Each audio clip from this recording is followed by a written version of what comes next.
জয়ন্ত কালি পুৱাৰে পৰা আপুনি চিৰাঙৰ গোটেইকেইটা সমষ্টিৰ খবৰ কাজল গাঁৱৰ পৰা আমাক জনাই আছিল আৰু হয়তো কোনেও ভবা নাছিল যে এই ধৰণৰ এটা ফলাফল আহিব। আশা কৰা হৈছিল যে প্ৰতিষ্ঠান বিৰোধী যি ঢৌ আছে প্ৰমোদ বড়োৰ বিৰুদ্ধে সেই প্ৰতিষ্ঠান বিৰোধী ঢৌৱে ক'ৰবাত হাগ্ৰামা মহিলাৰীক সহায় কৰিব, কিন্তু হাগ্ৰামা মহিলাৰীয়ে অকলেই যে তেওঁ যি ধৰণেৰে কথা কৈছিল সেই ধৰণৰে ফলাফল দেখুৱাব হয়তো কোনেও ভবা নাছিল। আৰু মূৰকত গৈ সেয়াই হ'ল ২৮খন আসন দখল কৰি এতিয়া চৰকাৰ গঠনৰ দিশে আগবাঢ়িছে হাগ্ৰামা মহিলাৰী।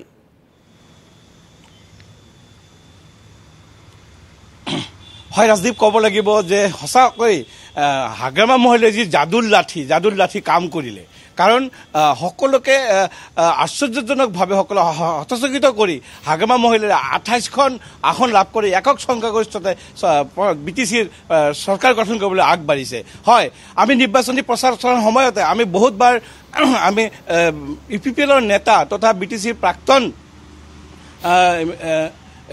চিফ যিগৰাকী প্ৰমোদ বড়ো তেখেতক আমি প্ৰশ্ন কৰিছিলোঁ যে হাগ্ৰামা মহিলাৰীৰ যি ফলাফল দেখুৱাব, তেওঁ কৈ আছে যে বাৰেপ্ৰতি কৈ আছে যে মই ২০ৰ পৰা ২৫টা আসন লাভ কৰিব, প্ৰমোদ বড়ো ডাঙৰ জিৰ' হ'ব, এনেধৰণৰ ঘোষণা কৰিছিল। তেতিয়া কিন্তু প্ৰমোদ বড়োৱে বাৰেপ্ৰতি এটা কথাই তেখেতে কৈ আছিলে যে হয় যে হাগ্ৰামা মহিলাৰীৰ যি যাদুৰ লাঠি, এই যাদুৰ লাঠি ভাঙি গৈছে, যাদুৰ লাঠিৰ কাম নাই। কিন্তু সঁচা অৰ্থত দেখা গ'ল যে সঁচাকৈ যে হাগ্ৰামা মহিলাৰীৰ যাদুৰ লাঠি কাম কৰিলে। কালিৰ দিনটোত যিটো ৰেজাল্ট আহিলে বা যিটো ফলাফল ওলাই আহিলে, এই ফলাফলৰ পিছত দেখা গৈছে যে BTRৰ প্ৰতিটো সাধাৰণ ৰাইজৰ মাজত যে এটা ভাৱনা আছিল, তেওঁলোকে লুকাই ৰাখিছিলে যে কাক ভোট দিব।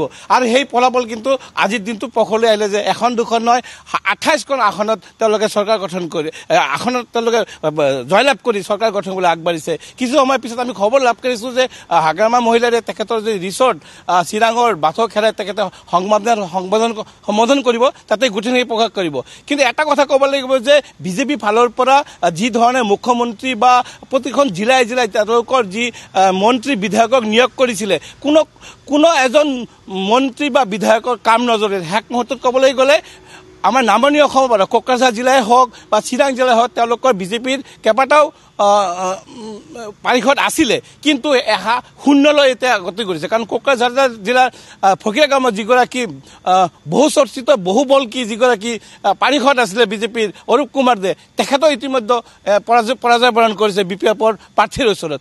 আৰু চিৰাং জিলাত একমাত্ৰ থুৰিবাৰী সমষ্টি, য'ত বিজেপিৰ যিগৰাকী প্ৰাৰ্থী আছিলে অভিৰাম মহানায়ক, সেইগৰাকীক বাদ দি এই বছৰ তেখেত নতুনকৈ বিজেপিৰ যিগৰাকী বিজনী সমষ্টিৰ বিধায়ক অজয় কুমাৰ ৰায়, তেখেতক প্ৰক্ষেপ কৰিছিলে, কিন্তু শেষ মুহূৰ্তত সেয়াও ৰক্ষা নহ'ল। চিৰাং জিলাত ইতিমধ্যে যে 7খন সমষ্টি আছে, 7খন পৰিষদীয় সমষ্টিৰ ভিতৰত 5টা সমষ্টি ইতিমধ্যে BPFে দখল কৰিলে, 2টা সমষ্টি য'ত UPPL দলে লাভ কৰিবলৈ সক্ষম হৈছে। এটা কথা উল্লেখ কৰিব লাগিব যে চিৰাং জিলাৰ কেইবাগৰাকী হাই প্ৰফাইল নেতাই অংশগ্ৰহণ কৰিছিলে। তাৰে মাজত যদি ক'বলৈ যাওঁ 14 নং চিৰাংদুৱাৰ সমষ্টিত কিন্তু শেষ ৰক্ষা হ'ল খাম্পা বৰগোহাঞিৰ। তেখেতে মাত্ৰ 400তকৈ সামান্য ভোটত তেখেতে লাভ কৰি হাগ্ৰামা পৰাজিত কৰি তেখেতে জয়লাভ কৰিলে। তাৰ বিপৰীতে যদি ক'বলৈ যাওঁ 15 নং কাজলগাঁও পৰিষদীয় সমষ্টি, যি পৰিষদীয় সমষ্টিত অসমৰ 3বাৰকৈ কেবিনেট মন্ত্ৰী হোৱা চন্দন ব্ৰহ্মৰ পৰা 7,000তকৈ অধিক ভোটত তেখেতে পৰাজিত হ'ব লগা হ'ল। তেখেতৰ নিকটতম প্ৰতিদ্বন্দ্বী BPFৰ প্ৰাৰ্থী BTC প্ৰাক্তন অধ্যক্ষ পানীৰাম ব্ৰহ্মৰ ওচৰত। ঠিক তেনেদৰে যদি আমি ক'বলৈ যাওঁ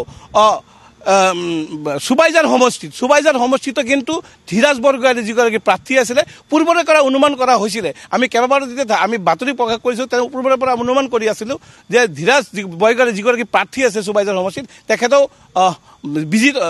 BPF ফালৰ পৰা ইতিমধ্যে বিজয় নিশ্চিত বুলি আমি কৈছিলোঁ। আৰু তাৰ বিপৰীতে যদি আমি ক'বলৈ যাওঁ 16 নং নিচিমা সমষ্টিত যিগৰাকী প্ৰাৰ্থী আছিলে, অৰ্থাৎ যোৱা বছৰৰ BPFৰে পাৰিষদ আছিলে জেমছ বসুমাতাৰীয়ে কিন্তু যিগৰাকী প্ৰাৰ্থীয়ে যোৱা বছৰ খাম্পা বৰগোহাঞিক হৰুৱাই 14 নং সমষ্টিৰ পৰা BTCৰ পাৰিষদ হ'ল, পৰৱৰ্তী সময়ত কাৰ্যবাহী সদস্য হ'ল, এয়া আছে ৰঞ্জিত বসুমাতাৰী ওৰফে বি ফেৰেংগা।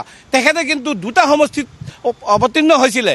এটা হ'ল 16 নং নিচিমা সমষ্টি, আনটো হ'ল 11 নং বাওখুংৰি সমষ্টি। দুটা সমষ্টিয়ে তেখেতে কিন্তু মুখ থেকেচা খালে।